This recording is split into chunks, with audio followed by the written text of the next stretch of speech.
अब काजीपेट में वैगन बनाने की नई फैक्ट्री बन रही है। यहां बनने वाले सैकड़ों वैगन भारतीय रेल के विस्तार और एक्सपोर्ट दोनों को बल देंगे। भाई और बहनों, बीते 9 वर्षों में पूरी दुनिया में देश का इतना गौरव बढ़ा है, भारत को लेकर आकर्षण बढ़ा है। इसका भी फायदा तेलंगाना को हुआ है। यहां पहले के मुकाबले अब ज्यादा इन्वेस्टमेंट आ रहा है और इस ज्यादा इन्वेस्टमेंट का फायदा तेलंगाना के युवाओं को हो रहा है, उसे नौकरी मिल रही है। भाजपा सरकार ने दुनिया में भारत की जो साख बढ़ाई है, ये उसी का नतीजा है। लेकिन सवाल ये है कि यहां तेलंगाना में जो सरकार है, उसने क्या किया? साथियों, यहां की राज्य सरकार ने सिर्फ 4 काम किए हैं। यहां की सरकार ने सिर्फ 4 काम किए हैं।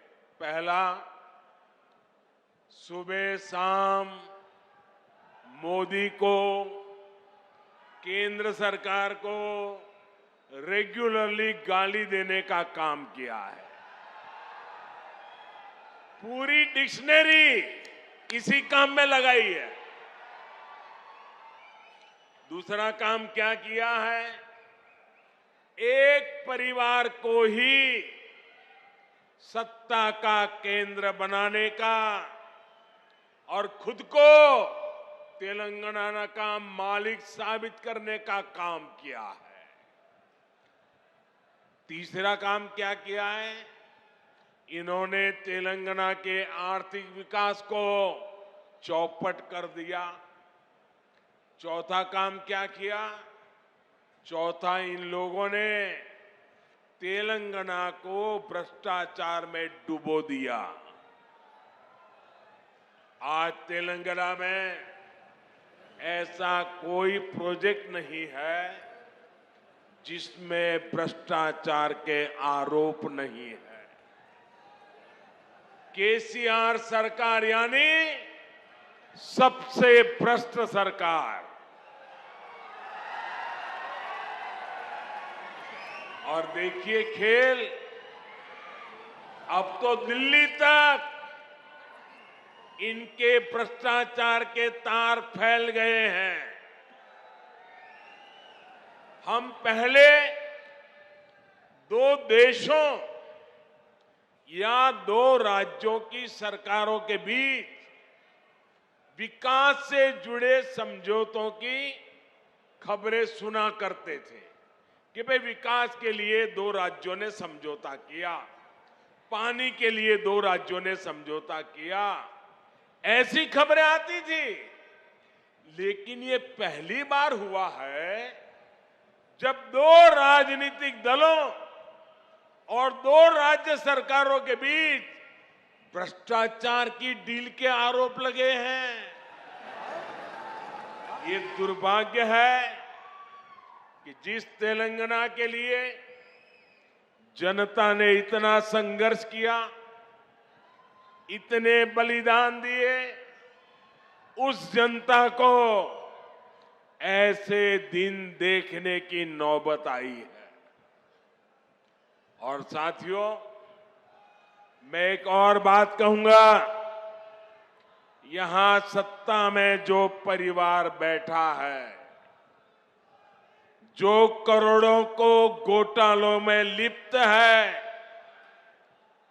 जिस पर जांच एजेंसियों का शिकंजा लगातार कस रहा है, जिसकी पोल तेलंगाना के लोगों के सामने खुल चुकी है, वो परिवार अब तेलंगाना की जनता को गुमराह करने के लिए, माइंड डाइवर्ट करने के लिए नए नए हथकंडे अपना रहे हैं। आपको इन हथकंडों से, इनकी चालबाजियों से सावधान रहना है। साथियों, मैं जब भी तेलंगाना आता हूं, आप सभी लोगों की एक और छटपटाहट समझ आती है। आप लोगों ने कभी नहीं सोचा था कि एक दिन इस तरह परिवारवादी राजनीति के शिकंजे में हमारा तेलंगाना फंस जाएगा। परिवारवादियों को सिर्फ अपने बच्चों, अपने बेटे बेटियों के भविष्य की चिंता होती है। उन्हें देश के, तेलंगाना के दूसरे बच्चों का भविष्य बर्बाद होने से कोई फर्क नहीं पड़ता। और देश के लोगों को, तेलंगाना के लोगों को एक और बात भी नोट करनी होगी। ये जितनी भी परिवारवादी पार्टियां हैं, उनकी नींव भ्रष्टाचार पर खड़ी होती है। परिवारवादी कांग्रेस का भ्रष्टाचार पूरे देश ने देखा है। परिवारवादी बीआरएस का भ्रष्टाचार पूरा तेलंगाना देख रहा है। कांग्रेस हो या बीआरएस, दोनों ही तेलंगाना के लोगों के लिए घातक है। इन दोनों से ही तेलंगाना के लोगों को बचकर रहना है। साथियों, किसी भी जनप्रतिनिधि के लिए सबसे बड़ा पाप होता है अपनी जनता का भरोसा तोड़ना। और यहां की राज्य सरकार ने तेलंगाना के लोगों का भरोसा चकनाचूर करने का पाप किया है।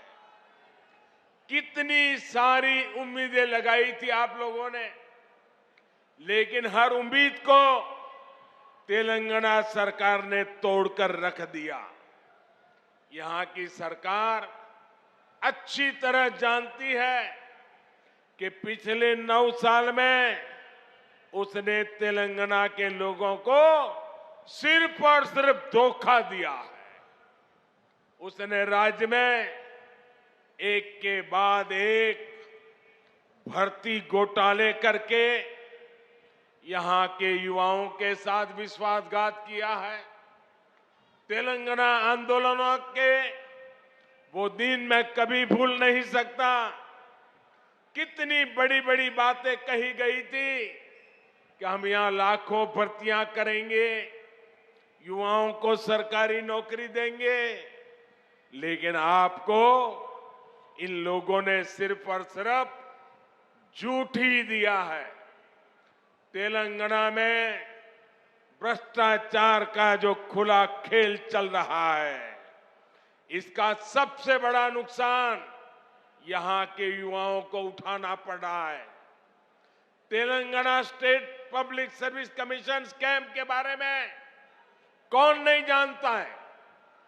पिछले 9 वर्षों से तेलंगाना के लाखों नौजवान सरकारी भर्तियों का इंतजार कर रहे हैं, लेकिन यहां की सरकार ने सरकारी नौकरियों को अपने नेताओं की तिजोरी भरने का माध्यम बना दिया है। साथियों, तेलंगाना की 12 यूनिवर्सिटीज में हायर एजुकेशन को तबाह करके यहां की सरकार ने लाखों नौजवानों का भविष्य बर्बाद कर दिया है। आज भी तेलंगाना की यूनिवर्सिटीज में 3000 से ज्यादा टीचर्स के पद खाली पड़े हैं।